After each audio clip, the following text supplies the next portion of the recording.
Lorsque tu réalises ton mémoire de DEC, il est nécessaire de faire une liste de tes annexes, en fait une sorte de sommaire qui ne concerne que tes annexes. Ici donc, j'ai préparé la page alors que mes annexes se situent à la suite. Il est aussi possible de faire un tableau qui référencerait, en plus du titre des annexes et de leur numéro de page, la page qui est concernée dans le mémoire, ainsi que le type de document que tu as. Je trouve que c'est très long, très complexe, alors que là, avec la liste des annexes, tu as les informations les plus importantes très rapidement. Première chose, il va falloir que le titre de tes annexes corresponde à un niveau de titre. Ici, je choisis le titre de niveau 5 que je peux ensuite, bien sûr, modifier si je veux changer son apparence. Je choisis le titre de niveau 5 parce que dans ma logique, j'ai choisi le titre de niveau 1 pour mes parties, 2 pour mes chapitres, 3 pour mes sections et 4 pour mes paragraphes. Mais bien sûr, en fonction de votre organisation, vous pouvez choisir un autre niveau de titre.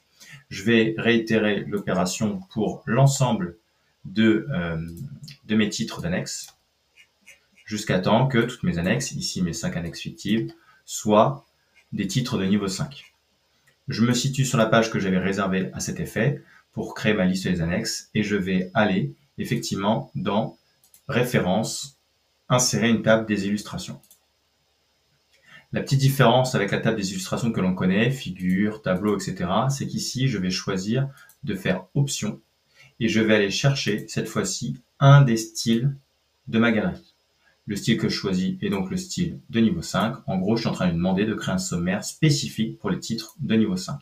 Encore une fois, dans Modifier, je peux changer l'apparence de cette table, mais pour commencer, je vais la générer très simplement en appuyant sur OK. Je veux bien sûr pas toucher à mes autres tables des illustrations.